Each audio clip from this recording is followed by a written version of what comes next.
Kicking off the list at number 10, Darkclaw. Coming from the Amalgam universe, where DC and Marvel combine powers figuratively and literally, we get a Wolverine-Batman double whammy. First appearing in Legends of the Darkclaw issue 1 back in 1996, at just age 5, young Logan Wayne witnessed the death of his parents, so now we have that Batman origin right off the bat to lay the foundation. Good stuff, always promising. And then Logan Wayne was sent to live with his uncle in Canada. But after poachers ambushed his home, we have even more family members biting the bullet. So far, so sad. Okay, so Logan Wayne enlisted then in the Royal Canadian Air Force and soon after the Weapon X program. This is all starting to sound a bit familiar, I bet. That's when the Wolverine origin comes in. Logan Wayne got the adamantium treatment, but it was a failure. In a way, kind of. Because Logan wasn't this mindless brute like he was in the comics. See, now he kept his sanity. So now we're starting to get more of a positive vibe, which is good for a good start of this list. Afterwards, he was a free man, so he studied criminology, forensics, gymnastics, martial arts, anything he could get his hands on, including the 127 major styles of combat. That mixed with the claws, Logan Wayne is somebody I'd never want to cross paths with, either as Batman or just Wolverine. Either way, I'm like, no, you guys are both gonna kill me. And before we continue on with this list, if you want to go ahead and give this video a thumbs up, support our man Wolverine. He is Canadian, we are Canadian, only makes sense. Really hit those thumbs up. You guys are the best. Let's get back to the list. Number 9, Wild Thing. For this one, we go over to the MC2 universe where Elektra married Wolverine and soon after came a child, of course. That daughter was named Rena Logan, and if that name doesn't ring a bell, she's also called Wild Thing. Marvel's MC2 imprint quickly gained momentum after What If issue 105, which introduced us to a universe full of other super kids. Wild Thing's powers are very similar to her father's, obviously. I mean, even just by looking at her, you could probably make a guess who she's an offspring of. All that aggression, you're like, okay, it's definitely Wolverine. She also possesses the power of regenerative healing and super strength, but what makes her stand out really is the psychic claws. Instead of adamantium claws, she has minor psionic abilities that allow her to manifest her own claws, but if she focuses hard enough, if she really thinks, she can have claws, real life claws like her father, and dish out physical damage too. Mental, physical, she's got you beat in both realms. Number 8, Hydra Wolverine. Hearing Cap say "Hail Hydra" in Endgame was a wild moment to witness in theaters. Steve using future knowledge to save the day instead of kicking everybody's ass in the elevator, whilst tipping his hat to comic book fans. It was a nice moment, beautifully written in. In Exiles issue 92, we get to see Logan turn sides briefly as well. In this reality, Wolverine is a Hydra agent and the Invisible Woman is Madam Hydra. And to make things even more strange, they're both lovers. Yeah, this odd couple here alongside Slaymaster left their reality after fighting the Exiles, and they tried to conquer the multiverse. Hydra Wolvie wasn't around too long, for he was actually brutally taken out by the Cat with his own claws in New Exiles issue 12. Number 7, Captain Logan. Coming from the Noir series, Earth 90214, Jim Logan was a detective. Much like our 616 Logan, his past was also troubled. His partner was his half-brother named Dog Logan, who has the brains of a bedbug and the manners of a gutter rat.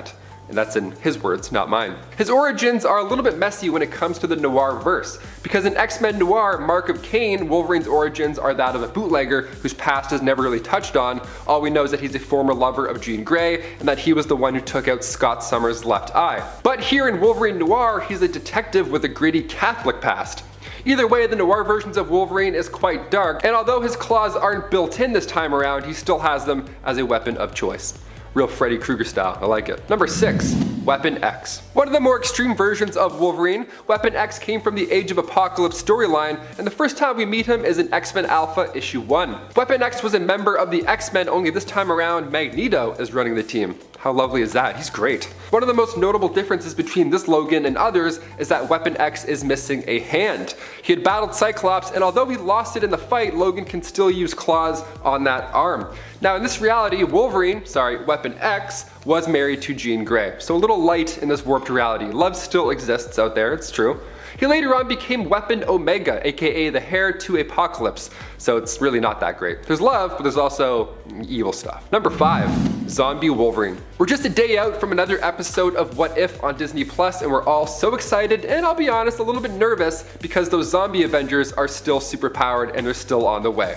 Zombie Wolverine first appeared in Ultimate Fantastic 4 issue 22. Now at the Xavier Institute, Wolverine and the X-Men were taken on a zombified Alpha Flight when Magneto came in to saved the day. He was part of the crew that went to fight off the remaining horde, but I did introduce him as Zombie Wolverine, so yes, he was sadly infected. Wolverine was bitten by Zombie Hawkeye and Zombie Cap, and after he turned into one himself, he defeated and then ate the Silver Surfer. An afternoon snack quickly gave Wolverine cosmic powers, quite the upgrade. It's a gory good time. If we had X-Men in the MCU right now, the zombie episodes would have been so much better, but we can't complain, it's still good stuff. Wolverine is a main character in the Marvel Zombies Dead Days and a minor antagonist in Marvel Zombies vs. Army of Darkness. If you haven't read either, I recommend you read both of them. Read all the zombie comics. I shouldn't have to sell you on how cool zombie superhero comics are. You know? Number 4, Mr. Murderhands. There's a nickname, a rather fitting one, really. Logan from Earth 65 first appeared in Spider-Gwen Volume 2, Issue 20. He was a former Japanese samurai who was cursed by a witch. The curse was that you have to live on Earth for all the days that his targets, the people that he killed, would have. So he's gonna see quite a few days, basically. His memory here is also erased, and it happens right after he joins the Weapon X program, where he's also given his trademark adamantium claws. When he later joins S.H.I.E.L.D.'s Black Ops team, his fellow operatives give him the nickname of Mr. Murderhands. Nice. Oh, this is your teammate, Edward Murderhands. Yeah, make sure you sign in. Great, break a like, team. Number 3, Primal Wolverine. A side we don't get to see too often is Logan's animalistic side. Although maybe it's for the best, we don't want to see that. We don't want any of that smoke, really. Coming from the Mutant X series back in 1998, we pick up with Wolverine, Sabretooth, and Wildchild, but this time around they're referred to as the Pack.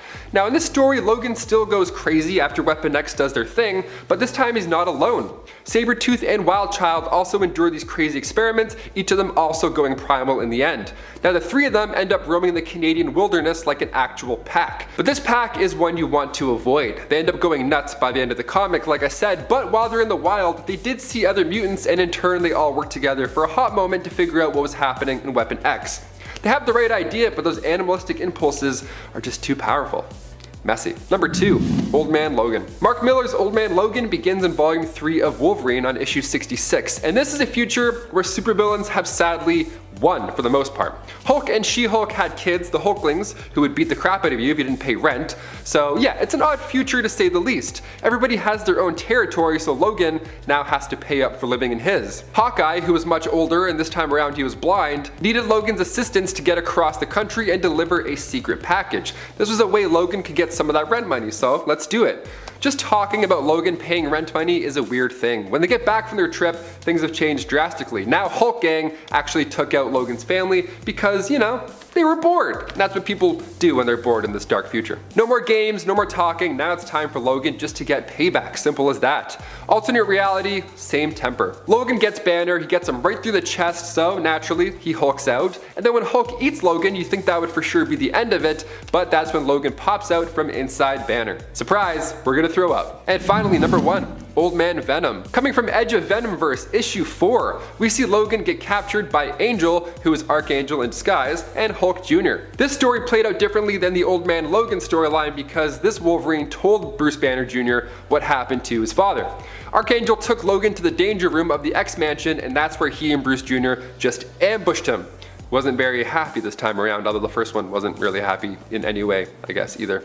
Bruce Jr. had this idea that maybe if he kills Logan, he can then use his DNA and create symbiote hybrid clones, but what ended up happening was Logan fought a Venomsaurus Rex, that same T-Rex from the original Old Man Logan storyline. The same one we see chasing Hawkeye and Logan. So he fought it, got eaten by it, and then considering the fact that Logan was eaten by the Hulk and ripped his way out, we already know that this is going to be much better. He comes out better than ever. The symbiote ends up bonding with Logan in the T-Rex tummy, giving us a pretty exciting extreme upgrade. He rips his way through the dinosaur and subsequently rips his way through his enemies. And at 10, Professor Pig. Professor Pig originally debuted in the alternate reality story of Batman number 666, which I love, as a corpse, which I love even more. However, he was introduced as a recurring character in 2009 in Batman and Robin number 1. In Batman Reborn, Laszlo Valentine was an extreme circus mob boss until something turned him into Professor Pig, leading him to begin funding his scientific experiments by selling narcotics to the criminal underworld. Because of course he did. All in all, he's an extremely disturbing villain and makes me think about why people aren't actually like afraid of pigs. If you put me in a room with this guy and like his pet pig, I would be scared of both. Professor Pig, if you couldn't already tell, wears a pig mask despite him spelling pig incorrectly in his name, along with a butcher's apron and what at times appears to be some form of like thrown together surgical outfit, like if he was like trying to get a last minute Halloween costume. It's freaking weird, okay? And he ends up like brainwashing and controlling various people, and then he ends up calling them Dollatrons. Honestly, I don't know what I would do, okay? I would just run away from this guy. And at 9, Hush. Thomas Tommy Elliot was a childhood friend of Bruce Wayne, and was also born into a wealthy family. The two often played a stratego-esque minifigure game together, and Tommy taught Bruce to think like his opponents and to use their abilities against them in order to win, which proved useful later on when he became Batman. But as a child, Tommy exhibits a genius-level intellect due to his capability to think and plan strategically. Tommy despised both his abusive father and his frail, submissive mother, who came from poverty and willingly endured every bit of abuse dealt to her so that her and her son could keep their lavish lifestyle. When Bruce's parents were killed, Tommy resented him for inheriting his family's fortune. Yeah, that's actually a thing. Just as he had hoped to do with his parents' money. But when Tommy's mother recovered from cancer, she disowned him, subsequently cutting him off from the Elliot family fortune in retaliation for a continued relationship that he was having with a girl named Peyton. As a result, Tommy murdered her by smothering her with a pillow, while Peyton killed their lawyer and destroyed Mrs. Elliot's new will, so he would get the money. Hush later goes on to hold a grudge against Bruce and even learns that he's Batman thanks to the Riddler. And at 8, Hugo Strange. In the post-crisis continuity, Strange was reintroduced in the Prey storyline as an eccentric private psychiatrist enlisted to help the task force assigned to capture Batman by providing them with a psychological profile of the vigilante. Basically, this guy is like a messed up Spencer Reed. You're welcome, Jordan. While brilliant at his work, Strange is depicted as being quite equally unbalanced. He becomes so obsessed with the case that he starts actually wearing a replica Batman costume in private, convinced that he is the only one who understands the darkness that drives Batman. According to Commissioner Gordon, Strange was abandoned as a child and grew up in state homes. A bright kid, but he apparently had a hell of a temper. Nobody knows how he put himself through college and medical school. Strange was raised in an orphanage on the Lower East Side of Gotham, not far from the infamous Crime Alley in the heart of the part of Gotham known as Hell's Crucible. So you know, he's gonna have some problems. As an adult though, he became a professor of psychiatry at Gotham State University, but had his tenure suspended after he was using his position to promote a series of increasingly bizarre genetic engineering theories. I just kinda wanna know what those are. And at 7, Nobody. Morgan Ducard was the son of Henry Ducard, a world-renowned assassin, and Felicity Strode, a spy sent to kill Henry, who instead fell in love with him. I have to say though, that's the dream. Having a love so strong that even your assassin can't kill you, that's goals. From an early age, though he did not see him often, Morgan idolized his father. When his mother was contacted by the people who had hired her to kill Ducard years ago, telling her that if she failed to fulfill her end of the deal that they would kill her son, the young boy stabbed his mother to death with a kitchen knife. His father saw what he had done and appreciated Morgan's devotion to him, deciding to train his son to become an assassin like him. Ah, family bonding. Several years later, a young Bruce Wayne came to France hoping to train under Henry Ducard, but Bruce drew more attention to himself than he should have, and Morgan was sent to assassinate him. The American and Frenchman fought each other, but due to his prior training, Bruce ended up defeating Morgan and surviving the attack. This is when Morgan grew a hatred for Bruce, since after surviving, Henry decided to train him instead of killing him being Bruce Wayne in this scenario. Nobody would then go on to train Bruce's son Damian Wayne and even was killed by Damian. And at 6, the Court of Owls. They are a violent cabal who uses architecture and murder to yield political influence throughout history. Their legend is told only through whispers and a nursery rhyme that bears their name. To carry out their interests, they employ a breed of highly trained assassins known as Talons. The leaders of the organization appear to be human and wear owl masks on their faces, whereas the rest of the court on the other hand are mutated and appear to actually be human-owl hybrids. Like, their owl-like distorted faces, long claws, and their eating style seemingly prove this, unless they're just really into roleplay. The Court of Owls takes notice when billionaire playboy philanthropist Bruce Wayne announces plans to rebuild and reshape Gotham City for the future. He is then sentenced to death by the group, and their assassin, the Talon, attempts to kill him during a meeting with politician Lincoln March. They struggle at the top of Wayne Tower, and the killer survives a fall from the top. Batman then begins to investigate, and he discovers that their society has secret headquarters throughout hidden rooms in every building established by the Alan Wayne Trust. So, yeah, a little personal. Halfway through in at number 5, Clayface. Basil Karlo, the original Clayface, was an actor who was driven mad when he heard of a remake of his classic horror film that he starred in, Dread Castle, and that he actually wouldn't be playing the lead role. Adopting the persona of Clayface, the villain from one of his old films, he became a serial killer that was targeting the cast and crew. He was eventually stopped by Batman and Robin, but later Karlo would actually be imbued with the powers of Clayface's Preston Payne and Sandra Fuller. While we may know about this character, the actual mysterious part of him comes from his DNA and his ability to copy a person's DNA. This actually ended up causing Edward Nygma, aka the Riddler, to learn Bruce's identity while he was recovering from cancer in the Lazarus Pit, since Clayface pretended to be a reanimated Boy Wonder and caused the epiphany. There is also the mystery of how in some continuities detached parts of his body can actually develop their own sentience, like in the Harley Quinn animated series, aptly known as the Quinverse. This is actually a thing. Yeah, you can lose his hand and then his hand will gain sentience. It's weird.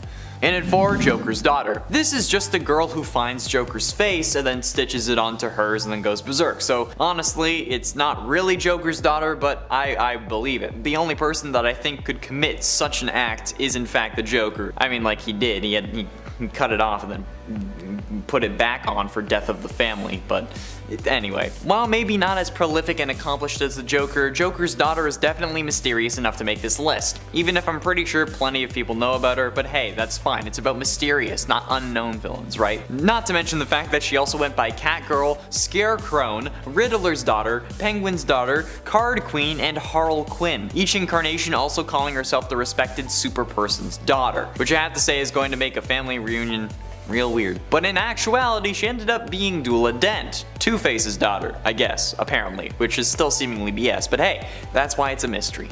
Getting close to the end in number 3, Two-Face. While we already know who Two-Face is, the entirety of Batman Earth 1 Volume 3 in essence revolves around that question. Who is Two-Face? The events of this story take place 1 month after Harvey Dent's death in Volume 2. Catwoman alerts Batman of the final shipment of explosives being driven to Gotham that night, and Gordon is alerted to the shipment and goes with Bullock to head off the attack. As the weapons arrive, Adrian lights Arkham Manor on fire, while Batman and Gordon learn that Jessica Dent is Harvey Dent, suffering from a dissociative identity disorder. Adrian reveals his allegiance to Dent and forces Batman inside of the ablazed Arkham Manor. Adrian in this scenario being Bruce's grandfather.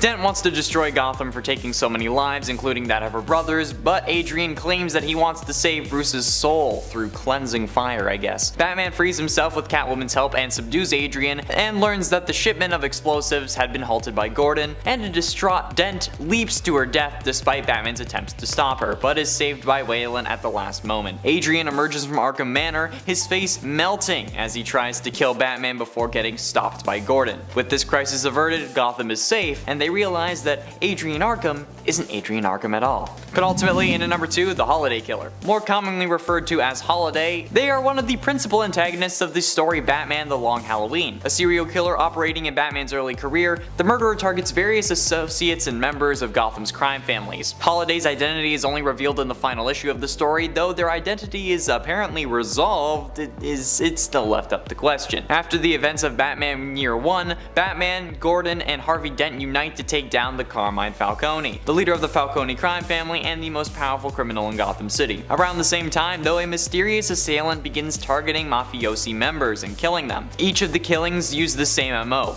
The victim shot with a .22 pistol, with a baby bottle cap used as a silencer, and a memento is left signifying each holiday, like example jack-o'-lantern for Halloween. Each victim is also connected either directly or indirectly to the Falcone or Veroni crime families, though at least 2 are connected to Holiday's operations. Several red herrings are also left to misdirect readers' assumptions towards other characters. The identity of Holiday is apparently revealed at the end of the series, however 3 major characters are directly connected to the Holiday identity, so you can't really be sure which one it is.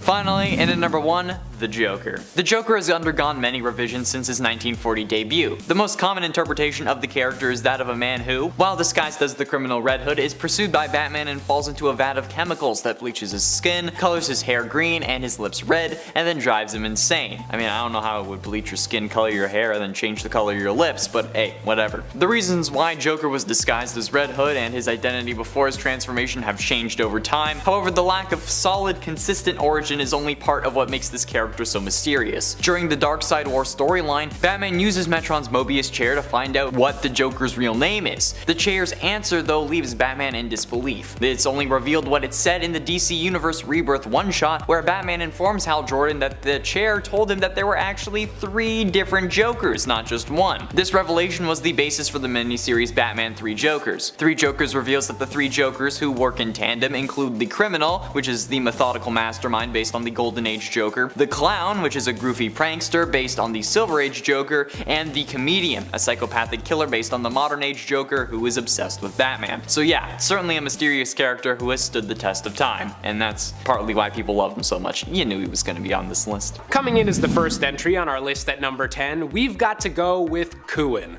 the teenage alien clone. During a misadventure that saw Wolverine stranded on a planet at the edge of the cosmos, far away from any other X-Men or Avengers, he found himself coming face to face with a young boy that seemed to share his exact power set, including an adamantium skeleton. Named Kuan, this boy is eventually revealed to have been created by an alien race that worships Wolverine and sees him as a missing link needed to create the ultimate being. Unfortunately, it's also implied that the cloning process was imperfect and that the adamantium attached to Kuan's bones might not be able to grow with the rest of his body, leaving this story just as tragic as it is odd. Coming in at number 9, we have Jimmy Hudson, the son of Ultimate Wolverine. In the Ultimate Marvel Universe, things weren't looking too hot. Magneto had gone off the deep end and murdered a large portion of both the world population and the entirety of the X-Men, even killing Wolverine with a blast powerful enough to rip the adamantium off his bones. Following this universe-changing event, a young boy named Jimmy Hudson was gifted a post-death holographic message from Wolverine revealing himself to be the kid's father. With the same healing factor and claws as his dad, along with the ability to change what substance his claws are actually made of, Jimmy Hudson was an ideal candidate as the X-Men looked to reform after the death of so many members. Coming in at number 8, we've got to go with Torrent. On the alternate world of Earth 9811, the planet was never reverted back from being a patchwork of different realities named Battleworld, and led to many superheroes deciding to settle down on this new plane of existence. Born to Wolverine and Storm, Torrent was a hot-tempered young mutant who possessed both the power to manipulate the weather and heal back from any injury, an incredibly powerful combo that meant she had little to fear when summoning some trademark lightning. Joining a new team of X-Men determined to wipe the robotic Sentinels off their new home, Torrent is definitely a mutant you do not want to mess with. Coming in at number 7, we have Saberclaw.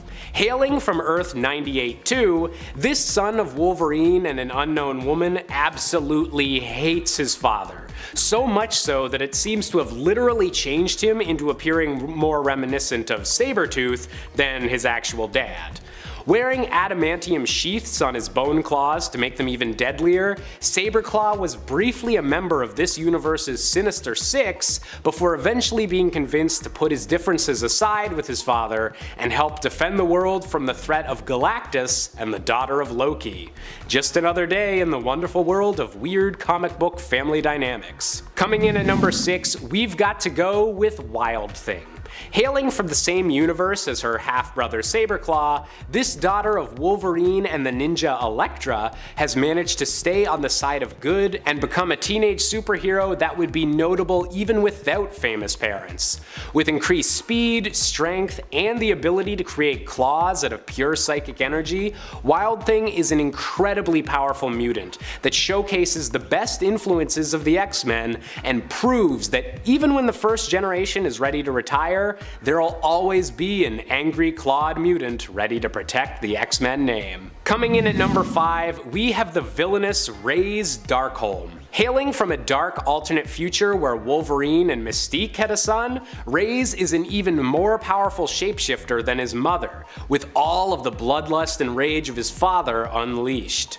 Traveling to the main Marvel timeline and impersonating Kitty Pryde in order to get close enough to strike at his father, Ra's planned to wipe out humanity in this reality in order to create a safe haven across the multiverse for all all of mutant kind, and was willing to do anything and impersonate anyone to achieve it. Coming in at number 4, we've got to go with something a little more live action than the rest of these comic books, with X-24 from the movie Logan.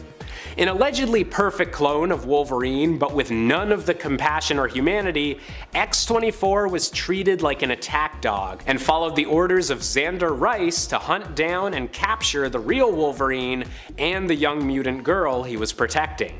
Based on Wolverine during his prime years, he was able to physically overcome the true Wolverine and was only able to be defeated by a bullet made of pure adamantium to the back of the head. Talk about overkill. Coming in at number 3, we have Hulk Jr. And no, I promise this didn't suddenly become a list about Bruce Banner's kids. In the alternate future that's often seen in stories involving Old Man Logan, Hulk Jr. is the last surviving grandson of Bruce Banner, and the last member of the infamous and cannibalistic Hulk gang. Following their defeat by Wolverine, Logan decided to raise this young gamma-mutated child as a member of his own family. So, while the two might not be biologically related, Hulk Jr. grew into a heroic figure because of how he was raised, and would go on to start a new generation of heroes on this post-apocalyptic world, bringing some hope to a land filled with tragedy. Coming in at number 2, we have Laura Kinney, aka X-23. Created by the Weapon X project when they were attempting to remake the success of Wolverine with a genetic sample that had a damaged Y chromosome, Laura is otherwise a perfect clone of Logan in every way.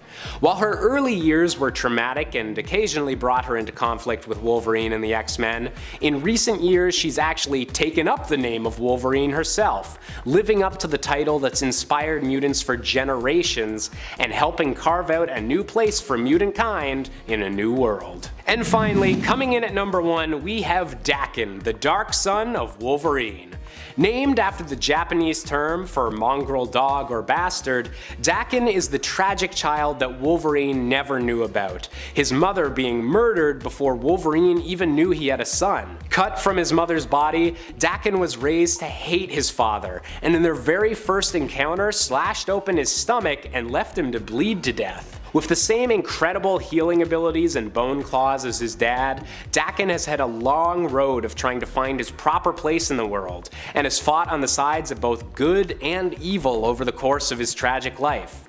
In recent years though, Daken does seem to have found some sense of belonging on the island of Krakoa, and has recently become a member of the new X-Factor team. Let's hope he can catch a little bit of a break from his life being so angsty. Number 10, Tales from the Dark Multiverse Batman Hush. I actually really love this story, but it's also kinda out there, especially when you consider it has its own sort of theme song and a very creepy tone. In Tales from the Dark Multiverse Hush, Bruce Wayne is the one who becomes a version of the Hush character. It would be more accurate though to say that he becomes a version of Hush and Batman if they were kinda like combined together.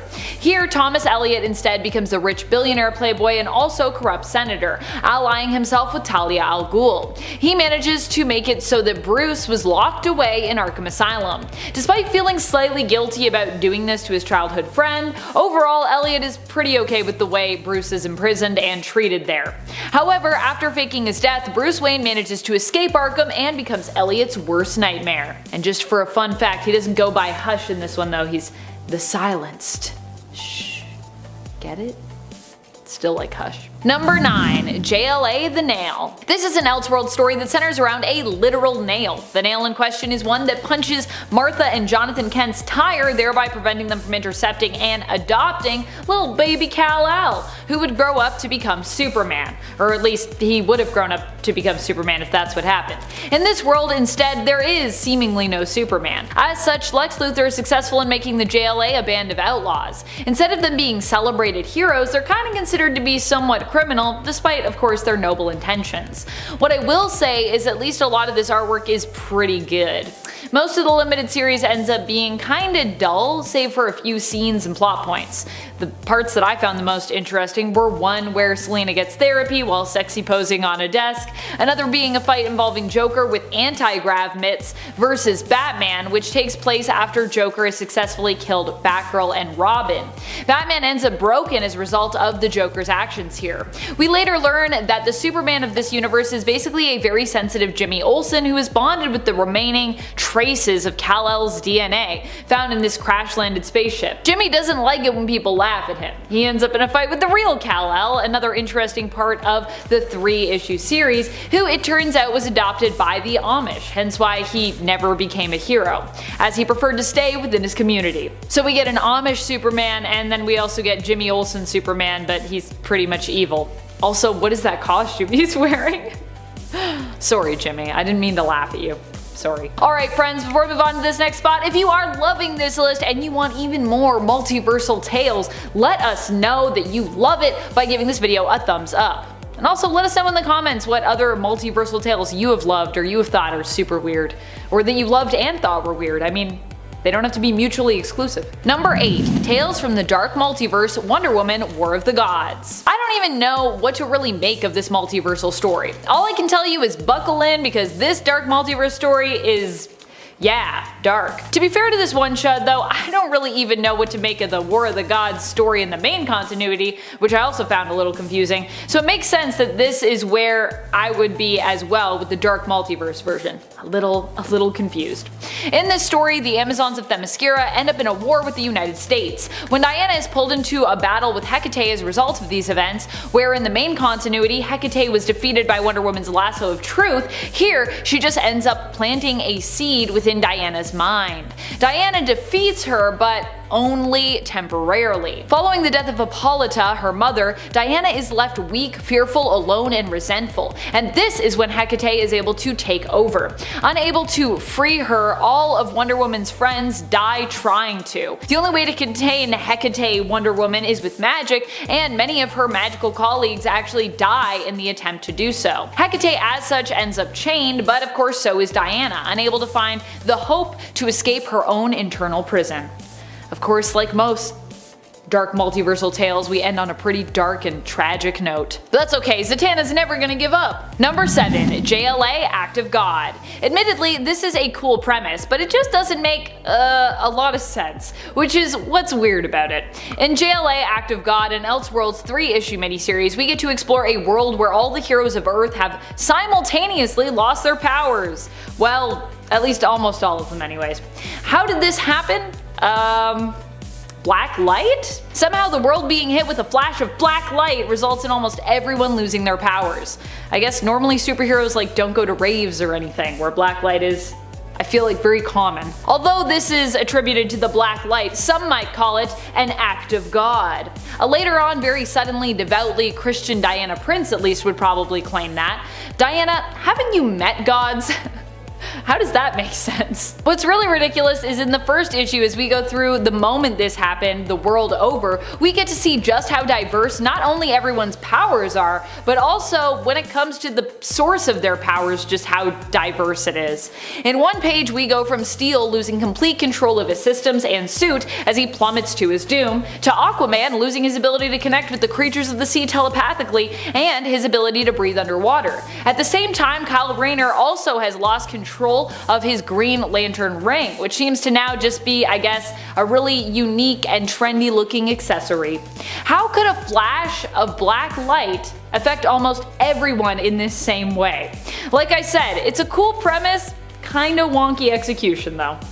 Like, how is Steel affected by this? Didn't Steel make his suit? I'm confused. Number 6. Facets.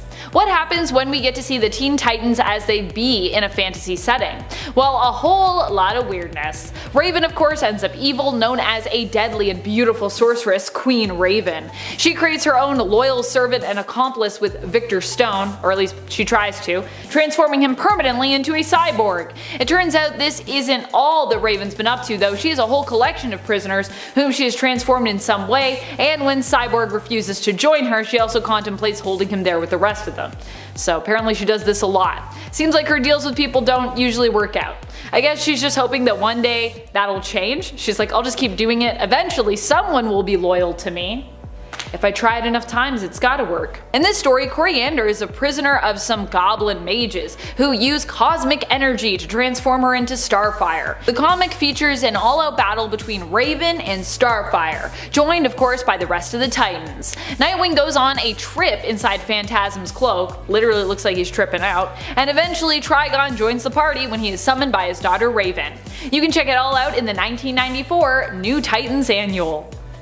It's weird. It's definitely weird. Also, some of these outfits are interesting. Number 5. Superman at Earth's End. I don't even know where to begin with this comic. Oh boy. Okay, so Superman here is one of the first iterations of course, the old man heroes to come that we've come to love so much. See, before there was Old Man Logan, there was Old Man Supes. In this Elseworld story, we are in a post-apocalyptic future where machines rule supreme and mutants basically run amok. Also, there is an army of Batmen and vicious biker gangs because I mean, why not? The year I believe is 2102, so possibly this is what we'll be dealing with in just over 80 years time. Honestly, the way things are going, I could maybe see that being our future. Superman is recharging and recuperating his strength when he hears about the plan to nuke Gotham City. He aims to save the city, but of course without doing any killing, cause you know, he's Superman. And of course, no guns, cause he's Superman. Except for the part where he uses guns to kill people. Except for that part. Mostly robo and really bad people though, so I guess for Supes it doesn't count. It features the famous I am a man memeable moment, which actually was shouted in response to an android by the way, so out of context it's really weird, but within context it actually like kinda makes some sense. It's still pretty weird, but it's not as weird. Also, shortly after claiming that he doesn't need weapons, Superman chooses to wield a ridiculous megagun known as the Expunger. It's crazy. I just love that he's like, I don't need weapons because I have powers. I would never do that. And then like flip to like 2 pages later and he's like, look at this giant expunger. I'm gonna use this mega gun. Number 4, All-Star Batman and Robin.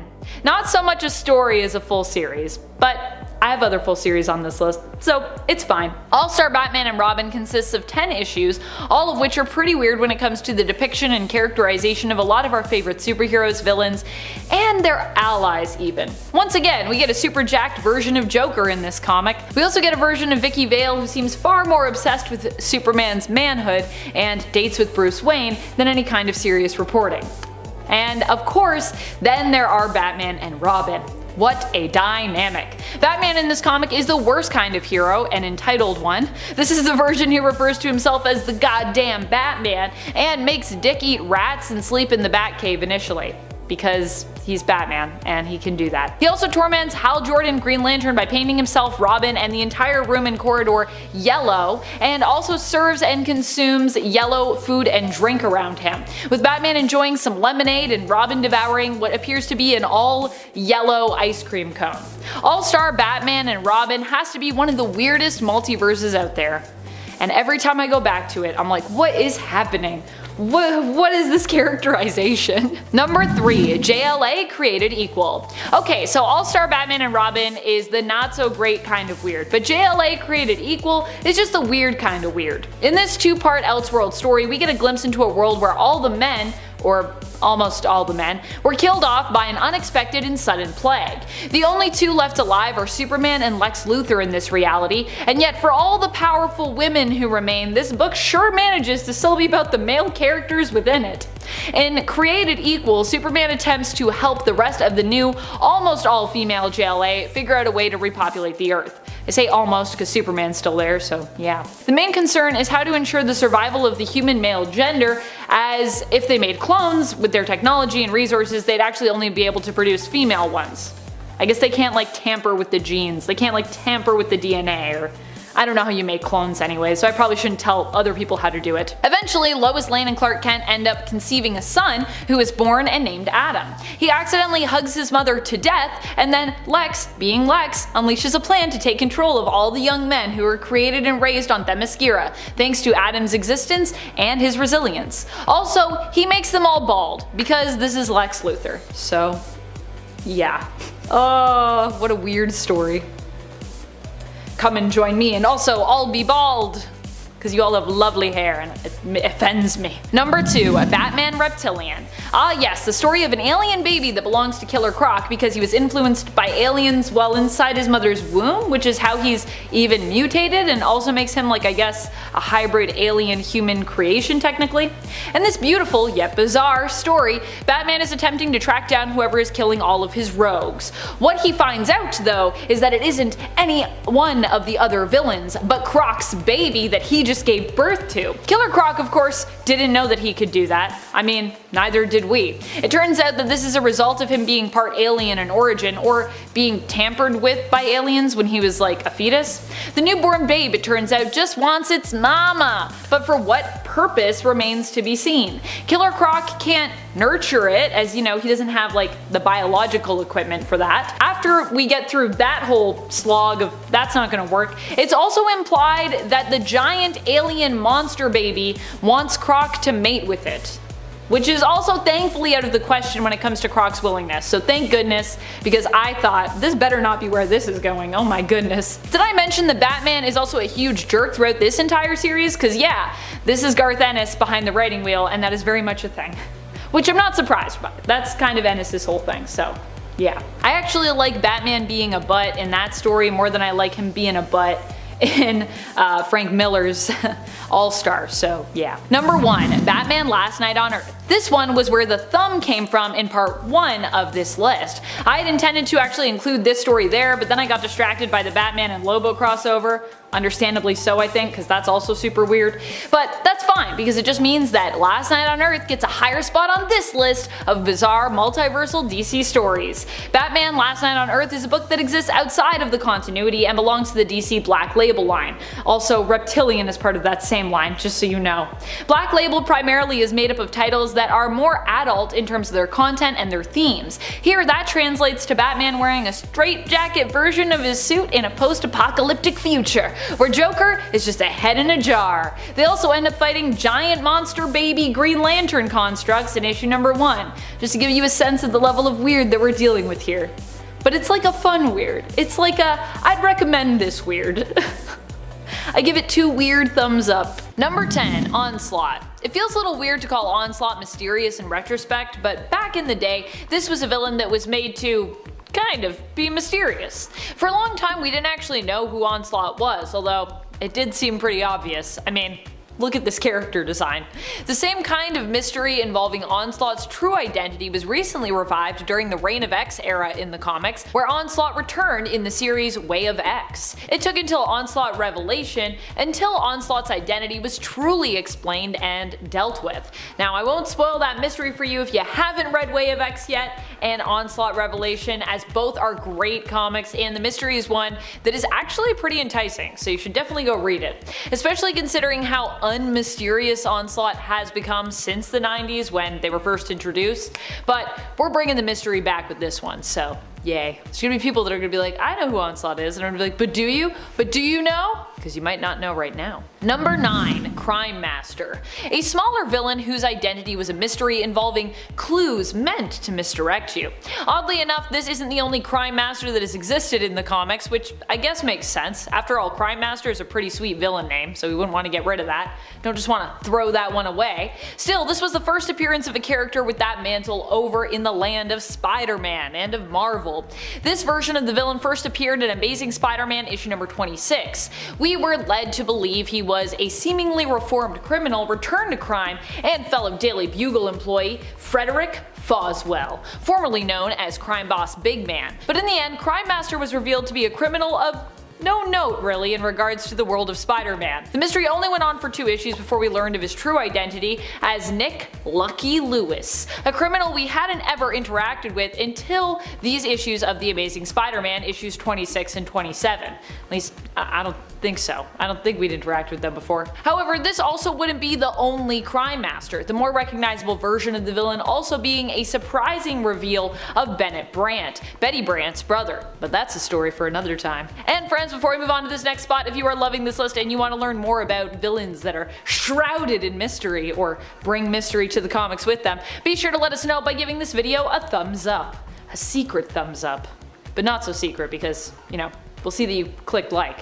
Well, we won't see that you clicked like, but someone did. Ooh, mystery. Number 8, Veroni the Skrull Queen. Maybe one of the most mysterious villains of all time has to be Queen Veroni, also Empress of the Skrull Empire. Or at one point she was Empress of the Skrull Empire.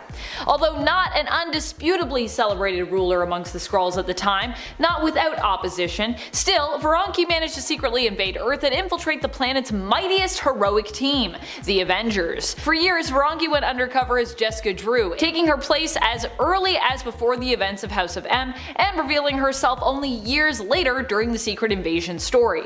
The reveal that Spider-Woman for years had actually been Veroni in disguise, with Spider-Woman's power set and memories successfully impersonating her all these years, was a startling shock for readers and fans of the character. Number 7, Big Man the Second and Crime Master the Second. These two are really a duo package. Of course, this time around we were once again left wondering who they were, as Big Man and Crime Master had been dealt with previously in the comics. The mystery involved another team up from Marvel Team Up issue 39 and 40.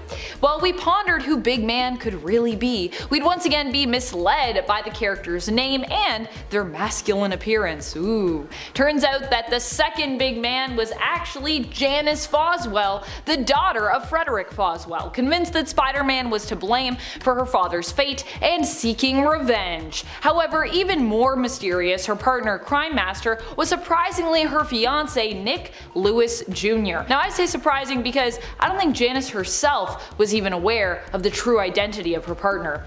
Nick Jr. was of course also out for revenge on Spider-Man for what had happened to his father, Nick Lucky Lewis, the formerly unknown criminal who was revealed to be the original Crime Master. Gasp! So much mystery. Number 6, Hobgoblin.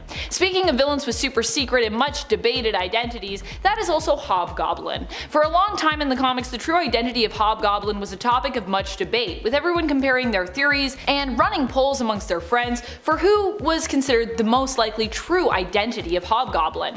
It was revealed later on to be Ned Leeds behind the mask, although even then, he wasn't the real Hobgoblin, but only a decoy brainwashed and used by the real Hobgoblin, Roderick Kingsley. Ned Leeds, Peter's good friend, would later end up dying tragically as a result of becoming a victim of Hobgoblin. Man, being friends with Peter Parker seems like it would be really dangerous, to be honest. Like, I know it wasn't really Peter's fault that Ned became a Hobgoblin stand-in, but just connecting some dots there, like, doesn't seem pretty good. Also, there seems to be a good chance that you might become evil, or go insane, or just die if you're friends with Peter Parker, so just watch out. If you ever meet Spider-Man in real life and he's like, let's be friends, maybe be like, maybe I'm gonna take a rain check on that. Number 5, Power Broker. Power Broker has always been a mysterious figure, and not just in the Marvel Cinematic Universe, where fans of the Falcon and the Winter Soldier series spent some time trying to decipher their true identity. Even now, some people actually still don't believe that the reveal that we got in that series is even the true one, and some out there theorize that there could still be a Power Broker working behind the scenes and above Sharon Carter, and simply using her as a front for their true identity. So, you know, Sharon's working for the Power Broker, but she's not really the Power Broker. In the comics, Power Broker has always been a villain shrouded in mystery, and even today we still do not know the identity of the modern day Power Broker. Now initially Power Broker was Curtis Jackson, but even before his death in 2012, there was a new Power Broker out there on the scene, making their first appearance in Avengers The Initiative Annual in 2008, whose identity remains unknown, I believe, till this very day. I don't think we've found out yet who they are. More than 10 years later, like, that's a long time to be like, who knows? It's someone. Watch, it's gonna be another like Crime Master situation when we do find out, and they'll be like, it's this guy! You don't know him, but it's a person. Number 4, Kang the Conqueror. Kang is one of the most mysterious villains I think that we have in Marvel Comics even to this day. He's a character who has lived countless other lives and had many different identities over the years. And even after many of these have been revealed, he still has managed to surprise us in the modern day with the reveal that Kang was originally the hero Iron Lad. And in the Marvel Cinematic Universe, when it comes to Kang, we are just scratching the surface of this character. There is still so much yet for us to uncover and explore with this villain, who I have no doubt will continue to be equally mysterious in this universe as we learn more and more about all his other variants and just what exactly their intentions and their motivations are. Welcome to the multiverse. Number 3, Mysterio. Mysterio has mystery basically in their name, so obviously we gotta include him. Mysterio is also well known for his illusions and tricks. This often means he can create mysteries not just in terms of disguising himself, but also in disguising any plot of his to seem like something that is really happening.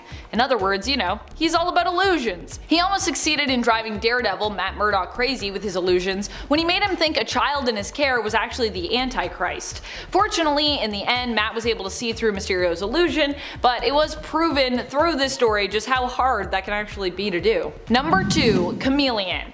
Chameleon is a villain known for his ability to disguise himself as just about anyone and convince you that he is truly them. He was also the one in part behind the plot to convince Peter his parents were still alive, only for him to learn that they were actually robots. Dun dun dun. However, his disguise skills and mysterious ways are still no match for Mary Jane, keep that in mind, who almost immediately recognized that he wasn't really Peter Parker when he tried to impersonate him. So no stealing kisses for Chameleon, which honestly, thank goodness, Mary Jane has been through enough in the comics. She did not need that tacked on to her like long list of awful experiences in her life. Number 1, Loki. The only thing that could possibly make Loki slightly unmysterious, I guess, is the fact that he's pretty much always up to something. So it's come to the point that you kind of expect Loki to be pulling tricks and disguising himself. However, even then, with this expectation there have been many times throughout the years that the trickster has still managed to pull the wool over all of our eyes. Maybe it's because he's so charming and oddly lovable. We want to believe and trust him at times, and yet we never truly can. But still, it doesn't stop us from wanting to or trying to, you know? Loki has pulled off some pretty impressive feats when it comes to convincing people his lies, tricks, or illusions were, you know, not any of that. And he's also done a good job of convincing us of his sincerity when he really was sincere, like when he was Kid Loki, who really was inherently quite good in terms of his alignment. It's actually the goodness within him that I guess makes him so hard to read, so mysterious, and really so dangerous, because it gives us hope that he can be redeemed and his intentions this time might actually be good, when in most cases, they're not really. Except for when they are, so I mean, yeah, he is pretty tricksy in that way. Number 10, Lord Logan. With What If crushing it on Disney Plus currently, we have to take a look at this insane version of Logan from What If Volume 2, Issue 24. What if Wolverine was Lord of the Vampires? I'm still Team Edward, I don't care. The main difference is of course that Wolverine has a lust for blood this time around. Other than that, his characteristics don't change too much. His healing factor prevents him from turning, so he takes it upon himself to sink his own teeth into Dracula. Guy's a badass, go over Big D himself. One of the craziest parts here is when Wolverine quickly turns into a werewolf, he tells Dracula he's a quick learner, and now we have a new Dracula, Lord Logan. With Dracula's blood in him now, he loses any sense of humanity, and he's even more aggressive after than Dracula was. He turns over the New Mutants, he turns over the Hellfire Club, the Freedom Force, the Morlocks, everybody is getting bit. Doctor Strange was able to cast a spell to keep the undead out of his sanctum, but Vampire Juggernaut figured out a way and subsequently broke his body in one punch before becoming a snack himself. It's a pretty epic time. It's like a bat versus a wolf for a bit. It's great, go check it out. Number 9, Rancor. Making her first appearance in Guardians of the Galaxy issue 8 back in the early 90s, Rancor was born in the alternate reality of Earth 691 in the 30th century future of the Guardians. She was a 5th generation descendant of Wolverine, and she wasn't very heroic to say the least. She rules over a colony, and apparently every descendant of the Wolverine family line followed the same dark path. On her 16th birthday, Rancor clawed her father's beating heart out of his chest, and then of course she became the next ruler, and her first plan of attack was to enslave the entire human population. Happy birthday! Do you want a car? No, I want all the humans in the world. Thank you, give me. After the Guardians defeated her and destroyed her planet, she stole one of Wolverine's claws from the Shi'ar Museum and headed out for Earth. Now she alongside her lieutenants were captured and recruited by Dr. Doom, so Rancor helped Doom locate the Inhumans on the moon. She turned against Doom and was eventually rescued by the Guardians, but Doom had this pretty sweet weapon with him the whole time. But before we explain that weapon, if you want to go ahead and give us a thumbs up, those likes really do wonders for our channel. You're amazing, thank you so much for your support. Now let's get right back to the list. Number 8, RoboClaw. James Gunn has brought the Guardians to life in such a unique and fun way, but back in those early issues, we meet a pretty terrifying version of Logan. Dr. Doom revealed that he had Wolverine's adamantium skeleton and he had killed Logan at some point in the past, and then Doom transferred his own brain into the adamantium skeleton. So now he's like kind of like a robot version. It was pretty sweet. To see Rancor fight this Terminator version of her own family is pretty mind-bending. It's very entertaining. Rancor is using that same Wolverine claw that she found at the museum as a weapon, enforcing the fact that possessing a weapon means nothing without the ability to use it. She then stabs the Doom skeleton right in the eye, and that does the trick, followed by a little shock therapy. Number 7, Earth X. James Howlett from Earth 9997, and here he's actually not a mutant, he's pure human. We learned that Wolverine's ancestors were actually a group of early humans known as the Moon Clan. What happened was when the first celestial host arrived, it blocked out the moon, and the moon, to the Moon Clan, I mean, they worshipped the thing, so when it disappeared, so did they. They ducked out in a cave, they weren't sure what was going on, but they wanted no part of it. They were one of the few links of humanity that weren't manipulated by the Celestials. So Logan's natural DNA was now able to evolve, growing into his abilities like enhanced senses, bone claws, healing factors, all the good stuff. So when Charles recruited him into the X-Men, he might have been aware that Logan isn't truly a mutant. So next time there's a lunar eclipse, I'm gonna go hide in a cave somewhere up north, you know, just to see what happens. Number 6, Days of Future Past. In the Age of Ultron comic, we see again a dark future where the Avengers are getting whooped. Ultron is using Vision as a conduit from the future, like the world's most painful game of telephone, and the Avengers don't really see a way to get Ultron to stop, so they send Sue Storm and Logan back in time to find a solution. Now Logan's solution was to just straight up kill Hank Pym to make sure Ultron isn't created. But in doing so, this opened a dark alternate future, so when they go back to this new timeline they've created, the Kree-Skrull Wars now move to Earth, and they run into the defenders of that timeline, and also Logan of that timeline. That's a lot of Logans in one story, but is there ever enough? Really? No, never. Number 5, The Hooded Man. Making his first appearance in Fantastic Four issue 558, the Hooded Man is James Howlett from the year 2509. Now at this point, he had given up the whole Wolverine alias, and now he was calling himself the Hooded Man. Reminds me of Hawkeye when he turned into Ronin in like Endgame. We love hooded people, especially Robin Hood, he's OG. Now in this future, he alongside the Fantastic Four have formed the New Defenders. The New Defenders use the body of a deceased Galactus to travel back in time. They transported their dead world to Earth 616, now their new world. Well, it's literally called that, New World, NU World. It's an exact replica of Earth. Ted Castle and others created this knowing that our current Earth would be uninhabitable in just a mere 30 years. So the New Defenders settled here with present day Fantastic Four, but eventually Logan, aka the Hooded Man, went back to his own reality to rebuild the population with Gaia. It's gonna be really busy. That's gonna be a busy time. Number 4, Wolverine. First appearing in Wolverine Volume 4, Wolverine was a fierce demon from the underworld, as if his name didn't maybe tip you off already. He first approached a man named Roger who hated Wolverine so much because he actually blamed the death of his wife on Wolverine. The demon then told Roger that if he joined the Red Right Hand, he would help him get revenge. So, sounds great, Mr. Demon, thank you so much. And then he disappeared. So he joined the organization, and he alongside other Right Hand members sacrificed a man and a woman in order to get the demon to come back again. The demon returned, took out those two people, and then in turn told Roger it was revenge time. All the while, Wolverine was tricked inside of a van where the founder, leader of the Red Right Hand, performed a ritual to have Wolverine take over Wolverine's body. Wolverine was then forced to attack all of his close friends, and as dark as this one is, I gotta say, it's one of my favorite versions of Wolverine. Maybe it's the Flaming Claws, maybe it's Maybelline, I don't know. I love him. Number 3, The End. In Wolverine The End, we see an aged Wolverine as he embarks to take down the last of the Weapon X program, all the while he's dealing with himself becoming less immortal. This 6-parter is a great gloomy time. It opens with Wolverine in the snowy landscapes of Canada, struggling to even hunt a deer. Now it hurts him to retract his claws, you know, super arthritis ain't a joke, and now he has long white hair, and I gotta admit, watching him struggle is depressing but really entertaining. Because in this run he meets his long lost brother who has apparently been watching him for a long time.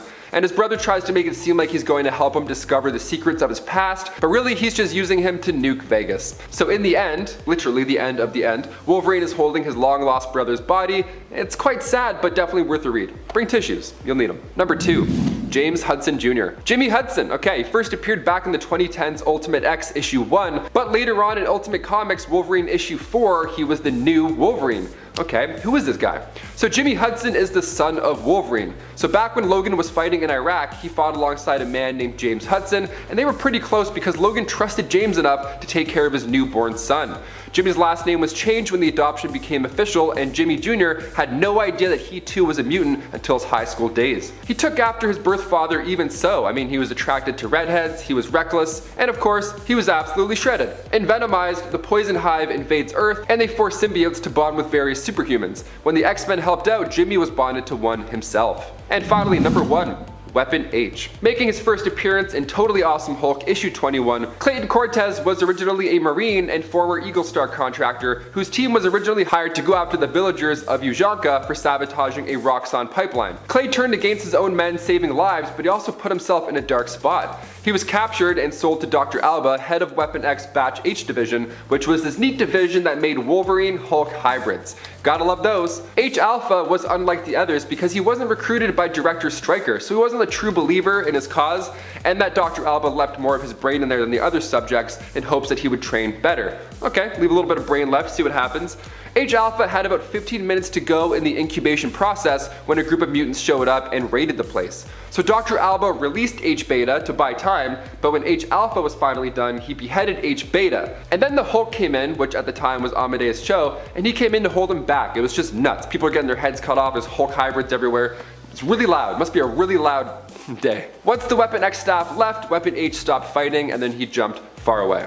Number 10. Speeding Bullets. Basically a multiversal DC Elseworld story that answers the question, what if Superman didn't just have powers but was also rich? That's basically what is going on here in Speeding Bullets. In this story, Superman wasn't raised by the Kents, but instead was taken in and adopted by the Waynes, and he becomes, you guessed it, Bruce Wayne. After the death of Thomas and Martha, Bruce becomes Batman, but the difference is this version of Batman has tech, money, smarts, and superpowers. Lex also becomes a mess of a villain in this world. While still being Superman's nemesis, he's also Batman's nemesis rolled into one with an extra little dash of Penguin, just for good measure I guess. So here we get a villain who is Lex, Joker, and the Penguin all in one. Oh goody, just what none of us necessarily wanted or needed. And yet, we got it. This also doesn't do much to enhance his motivation for villainy, which like his identity is also kind of all over the place. Still, the premise behind this Elseworld story is pretty cool, but unfortunately it doesn't add enough when it comes to offering a twist or different perspective to either the Superman or Batman mantle. Number 9. Batman and Captain America. A gloriously weird and awesome comic. This DC multiversal story also happens to be a DC Marvel crossover issue featuring Batman, his sidekick Robin, and Captain America and his sidekick Bucky. Both Cap and Batman end up joining together and then swapping sidekicks. Their villains also seem to have a team up as Red Skull and Joker come together, but this is also the famous issue the Joker insists that Red Skull is too evil even for him. He may be a criminal lunatic, but after all, he's an American criminal lunatic, and he can't stand by when it comes to abiding by Red Skull's history and motivations. So not only do we get to see some great team-ups, but we also get to see a full-out fight break out between these two iconic villains. Thanks, John Byrne. And friends, before we move on to this next spot, if you love Elseworld stories and all of the weird, wacky things that go on in the multiverse when it comes to just alternate worlds, let us know by giving this video a thumbs up, and hey, maybe we can do some more Elseworlds lists for you. Cause yeah, there's lots of kooky stories out there. Number 8. The Superman Monster. Frankenstein, but make it Superman. There are lots of retellings of classic tales when we look into the realm of Elseworlds, and the story of Frankenstein is not one that is left untouched. Actually, I feel like this story gets interpreted a few times throughout the Elseworld stories. feel like I've seen at least 3 different versions of Frankenstein retold in Elseworlds. I still have yet to see Dr. Seuss retellings though in the world of DC, which are some classic kids tales that do eke their way surprisingly into Marvel at times. In the Superman monster, Lex Luthor takes the role of creator and Superman ends up as his monster. You might think this sounds familiar considering it's also kind of the premise for the main continuity origin story of Bizarro, but this creation, while starting out similar to Bizarro, eventually goes full-on hero and full-on Superman by the end of it. That means in this story of Frankenstein, the creator ends up the monster, while the monster ends up the hero. What a twist. Number 7. Justice Riders. Because it's an inevitability that at some point, we have to turn to the Wild West for inspiration when it comes to an Elseworld story. We've gotta go there at some point. And so we have Justice Riders. Justice Riders reimagines the DC universe as existing during the time of the Wild West and adapts the characters to kind of fit their surroundings somewhat. As such, Wonder Woman becomes a Texan-sounding sheriff and Martian Manhunter gets to sport a poncho and a cowboy hat. Which honestly, this is one you might want to check out just for that, because that's great. This is the Wild West, baby. There are also plenty of shootouts and bar brawls, some with cyborg enemies involved. As ridiculous as this premise is, I will say it's executed well and it also looks fantastic, so. Number 6. The Reaching Hand. Honestly, what a strange story this one is. It features Batman as an occult detective trying to solve the mystery of Elongated Man's death. Unfortunately, it seems as though Elongated Man wasn't alone in his body, and there was a force of darkness within him who continues to seek to spread gloom and doom wherever it can. This story features a lot of restless nights for Bruce as well, and unfortunately, he ends up too late to save Jimmy Olsen. Not Jimmy Olsen, who ends up brutally murdered by Swirly. At least that's what it looks like to me. He's just head down in the toilet and they're like, he's been murdered. Or he was just being mistreated by the other staff at his workplace, but no, he's dead. Death by Swirly. Bruce also is too late to save his friends or Gotham in the end. At least that's what's implied. This one ends pretty bleakly, so yeah. Also, this is back from when we had like Elseworlds, like giant sizes, so there would be like a bunch of short stories in there. Kinda like What If, and I like that style. More stories though than What If, because those are normally 2. Sometimes only 1. Number 5. Elseworld's finest, Supergirl/Batgirl. You can't go wrong with a jacked Joker when it comes to weird multiversal stories. Looking real jacked, baby! Elseworld's finest is weird but also kind of cool. It focuses on Barbara Gordon and Kara Zor-El, Batgirl and Supergirl respectively, who are guardians of Gotham and Metropolis, as in this world, there was never a Batman or a Superman. The two of them team up to take on the manipulative and traitorous Lex Luthor, and as I said, a really swole version of the Joker. It's a strange one, but it's also kind of a great one. Number 4. Batman/the Demon, a tragedy. In this Elseworld story, we get to explore a horrifying fantastical world where magic exists. Here, Bruce Wayne is not the Batman, instead suffering from an allergy to moonlight. He is a restless sleeper, and it turns out this is because he's actually bonded to the demon Etrigan. Oh my goodness. It takes Bruce a while to figure this out though, but in the end, he is too late to save his girlfriend Glenda. Poor Glenda. The best thing he can do according to Merlin is to wipe his memory, which will also mean he has no recollection of Glenda. Oh no. Merlin claims that this will save her. Unfortunately, it doesn't, as Etrigan taking over Bruce in the nighttime does end up still killing her. But hey, at least Bruce doesn't remember her, which actually seems to have been Merlin's plan all along. You see, in order to keep the demon trapped within Bruce, his forgetfulness is necessary. There is no way to save Glenda really in any case most likely, and Merlin was just saying that to try to get Bruce to, do what he wanted him to do. But hey, at least Bruce doesn't remember her, so at least he won't be sad about it. Number 3. Brotherhood of the Bat. Have you ever wondered to yourself what the DC universe would be like if every member of the League of Assassins was dressed up and also weirdly happened to resemble Batman? No? Me neither. But too bad, because we get to know what that would be like in this Elseworld story. I mean, not even too bad, it's kind of really great in a weird way. Brotherhood of the Bat takes place in a post-apocalyptic future where Ra's al Ghul decides that the League of Assassins, they need some new costumes. New Bat-themed costumes that all very much resemble alternative takes on Batman's outfits. Also, check out some of the notes on Ra's al Ghul's design sketches here. That is honestly my favorite part of this story. Just seeing all these, like there's like little notes in red. It's like, is this cape too much?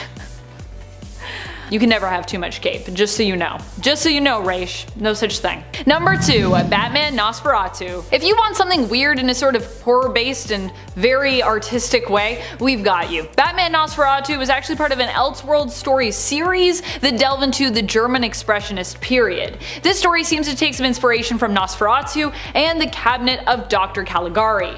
Not only is the art style very different and unique, but the whole tone and the style of the dialogue is as well.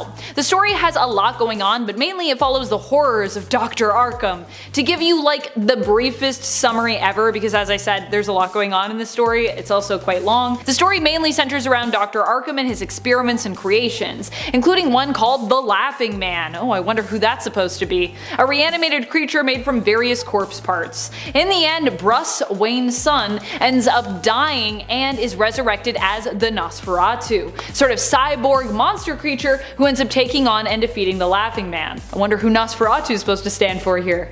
Any guesses? Number 1. Batman/Lobo. Like all of the weirdest comic stories out there across the multiverse, this one also features Lobo. Here, Joker hires the mercenary to ruin Batman's reputation and then finally kill his nemesis. Lobo sets out dressed as Batman and begins to muck up the streets, killing Batman's villains in gruesome ways to make sure that people know that Batman is no hero. He's like, what, does Batman have a no-kill policy? Pfft, not anymore. Also, the deaths have to be gruesome because this is a Lobo comic after all, so yeah, they're all pretty... there's something. I don't even know if we can show them here.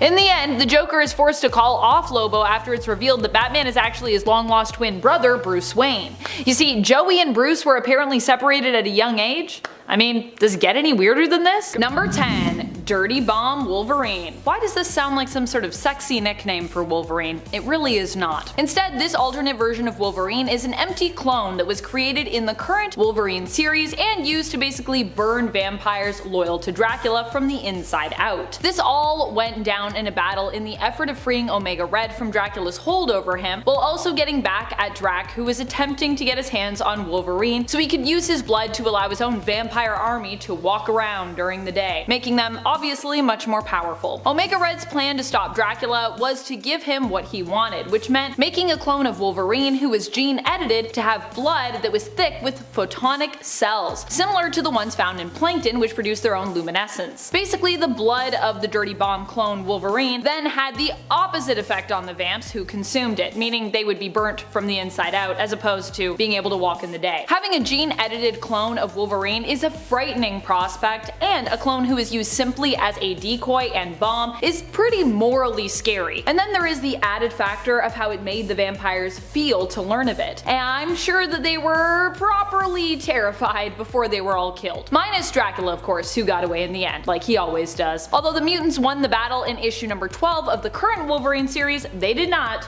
win the war. Still continues with the Vampire Nation. Number 9. Darkclaw. If you find the Batman scary, and I mean, who doesn't? He is often drawn with the intention of looking intimidating and scary enough to strike fear into the hearts of goons and villains all across Gotham. Then take a seat because Darkclaw is definitely going to spook you a bit here. Darkclaw comes to us from the Amalgam universe where he was created as a cross between Marvel's Wolverine and DC's Batman, blending together two of the big two's most popular and frightening heroic characters. He's got the backstory and fortune of Batman, but still boasts of the adamantium-coated skeleton and healing factor of Wolverine, meaning that Logan Wayne is not an alternate version that you would want to mess with. And all my ghouls out there, before we move on to this next spot, if you are loving this list and you want more Wolverine lists, be sure to let us know by clicking that like button and commenting down below. Also, if you click like and if you smash subscribe, you can call me Vampy. Number 8. Phoenix. One of the most terrifying versions of Wolverine in terms of what he could be capable of has to be the Wolverine from the alternate future where Thor ends up as Allfather and Loki wipes out all of humanity, just to make his brother suffer,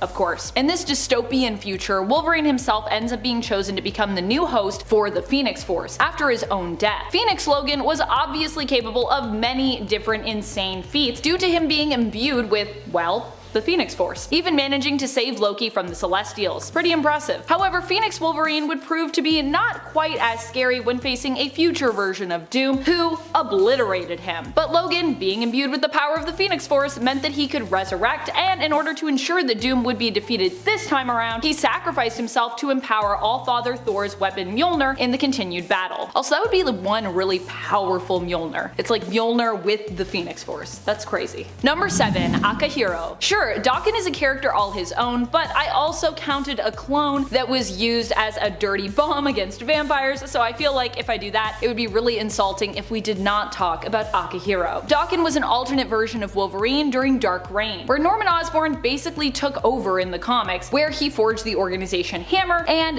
his very own Dark Avengers. The Dark Avengers were made up of former and current villains repurposed and remarketed as Avengers replacements. Osborn actually tried to recruit some of the original Avengers after they'd been disbanded, but of course they pretty much all refused. They were like, we know you're Norman Osborn, so. Daken was recruited to be Dark Wolverine on the team, and while Akahiro might not be quite as villainous in the comics currently, at the time he was still pretty much one of the baddies. Daken is a terrifying alternate because he has less of a moral code than his dad, who already isn't known for his light touch when it comes to dealing with his opponents. Daken, like his father, is also a skilled fighter and assassin who was trained since he was a child to become a killer and a weapon for Romulus to use against Logan. Oh, and if you're not familiar with him, he also has pretty much all the powers of his dad. His claws are just a little bit different. Actually, Daken also has pheromone powers, so he's not really more powerful than his dad in terms of skill, but power set, just saying. Number 6. Wolverine Noir. Jim Logan is one of the noir versions of Wolverine that we see in the Marvel Noirverse. Another shows up in the X-Men Noir series, but with a different backstory and also kind of a different name. He's a bootlegger, but the one we're focusing on here is a detective. Honestly, a lot of the noir versions of heroes are detectives. But back then in the stories, everyone was a detective, so I'm fine with it. Either way, I personally think that narrative fits Wolverine's power set just a little bit better, being a skilled tracker himself. Jim in Wolverine Noir is part of Logan and Logan, a detective agency that boasts that they're the best there is at what we do. The whole look of the series is very creepy, very noir, and it also draws a lot on the backstory of Wolverine given to us in his origin series, where we learn of how he was mistreated as a boy, his relation to Dog, and his childhood love and friend Rose. In this version of the story, Logan's father is a very religious preacher who often forces young Jim to sit and listen to his sermons while he rehearses them. Number 5. Old Man Logan. Definitely one of the scariest alternate versions of Wolverine out there when it comes to the reality in which he resides. Old Man Logan hails from the alternate reality of Earth 807128. In this reality, it was Wolverine himself who was responsible for the death of the X-Men, as he was tricked by Mysterio into slaughtering all of them when the villains took over and ended up finally winning the day. Flash forward to the future, where Wolverine is old and he doesn't go by that codename anymore because, well, it brings back pretty painful memories, which he still is haunted by to this day. Instead, he's simply known as Logan. But even though he tries to stay away from heroics, retiring, and even settling down with a wife and kids, he can't seem to escape his vigilante ways. After his family are killed when he is late to pay forced protection money to the Hulk gang, Logan himself seeks revenge, inevitably and gruesomely freeing pretty much everyone from the villainous nature of deranged Pappy Banner and his inbred family. That Hulk gang.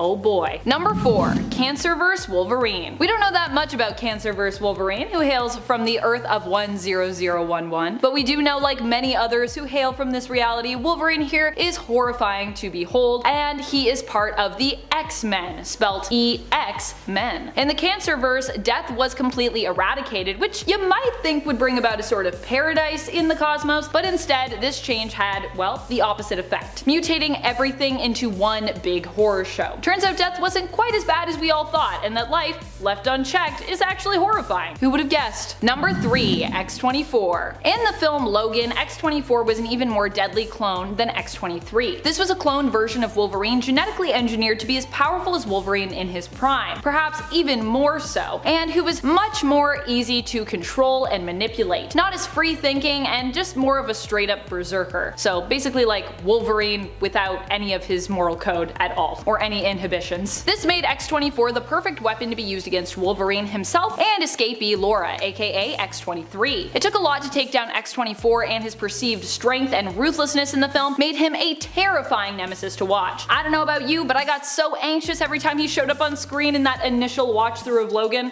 Even when I rewatch it now, I'm like, Logan, no, X-24's coming for you, run! Number 2, Lord of the Vampires. This alternate version of Wolverine comes to us from the What If series Volume 2, Issue 24. Here, the fate of the world was forever changed when, during the X-Men's battle with Dracula, Storm ultimately decided to remain with Dracula. This changed the course of history forever, as Wolverine and the other heroes were captured and transformed into vampires themselves. However, Wolverine's willpower proved much too strong for Dracula to tame or control, and so he was challenged and later defeated by Wolverine, who then became the new Lord of the Vampires. What's scarier than a Terminator-style clone version of Wolverine? How about a vampire version of Wolverine who rules over all of the other vampires and can turn anyone into his loyal thrall? Number 1, Zombieverse Wolverine. Actually, I feel a little bad that I put the zombies above the vampires in this list, but here we are. I don't know how, but I almost actually forgot to mention Zombieverse Wolverine on this list. I guess maybe it's just because I'm so fixated on vampires, which I guess makes sense. But it's really shocking considering how emotionally scarring and overall how terrifying I find the Zombieverse in Marvel to be. It's just a real horror show over there. Over on Earth Z or Earth 2149, Wolverine isn't just any old zombie either, but becomes one of the zombie cosmic or zombie galacti, after he and a group of chosen few fight over and successfully devour Galactus's remains. For a long time, this granted zombie Wolverine the power cosmic, so not only was he now a terrifying member of the undead with Wolverine's killer instincts and fighting prowess, but then he also had the power cosmic on top of that. Wow. Coming in at number 10, we have Eclipso, the alleged former Wrath of God.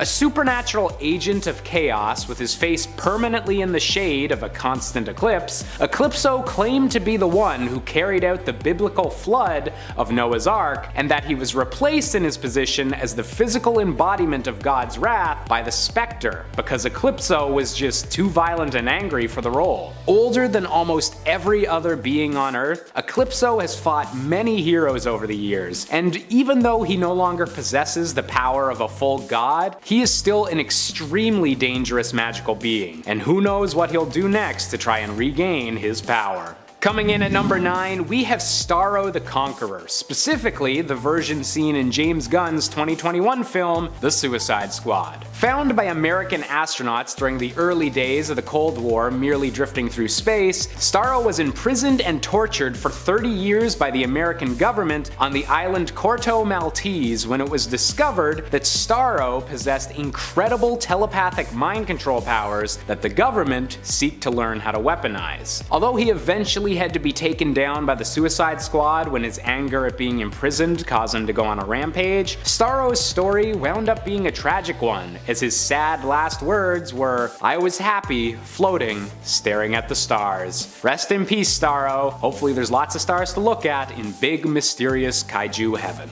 Coming in at number 8, we have the Lord of Chaos, Dominus. An enemy of Superman's, Dominus was originally a peaceful magic user on his alien homeworld, who soon became jealous when the woman he loved ascended past him and became the magical leader of their planet. Filled with envy and rage, Dominus was imprisoned in the Phantom Zone as punishment for attempting to betray his love, and over the course of his long imprisonment, Dominus soon learned to embrace the chaos of magic and managed to free himself through a gateway in Superman's Fortress of Solitude. With strength to rival the Man of Steel himself and magical abilities that can completely distort reality, Dominus is one of the most unpredictable and dangerous magic wielders in the entire DC universe. Coming in at number 7, we have the Reverse Flash. A walking time paradox, the Reverse Flash hails from a 25th century where the Flash is remembered as one of the greatest heroes of all time. Becoming obsessed with Barry Allen, the Reverse Flash was eventually able to gain control of the negative Speed Force and made it his life's goal to replace and destroy Barry after realizing he was destined to be defeated by him. Capable of traveling through time, Reverse Flash would wind up being responsible for nearly every bad thing that ever happened in Barry's life, raising a whole lot of questions about cause and effect and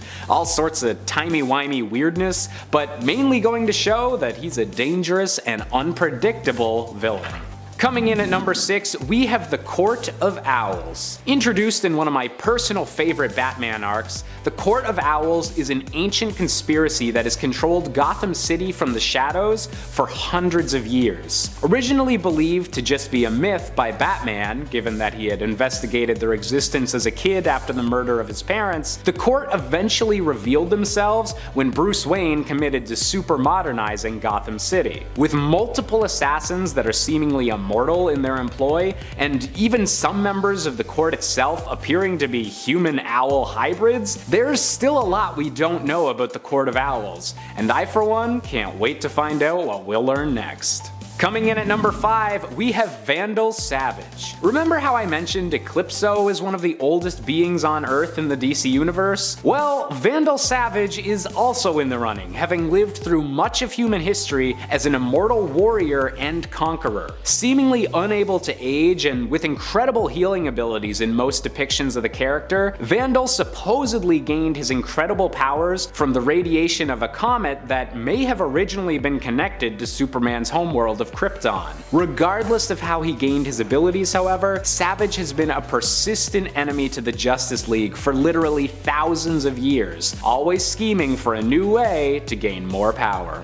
Coming in at number 4, we have the Emperor of Shadow, aka another evil Bruce Wayne from the Dark Multiverse. In a very recent one-off issue entitled Batman/Superman Authority Special, Batman discovers a reality from the Dark Multiverse where Ra's al Ghul's plan to dominate humanity has come to pass, and the League of Shadows has become an Empire of Shadows, controlling the entire world. To make matters worse, the leader of this empire is a Bruce Wayne who gave in to Ra's al Ghul's teachings and embraced his position as the world's new emperor. While Batman and Superman were eventually able to destroy the link between this world and the regular DC universe in order to prevent an invasion, this twisted version of Bruce Wayne is still out there, likely biding his time until the next opportunity arises for the Dark Multiverse to attack the regular multiverse once more.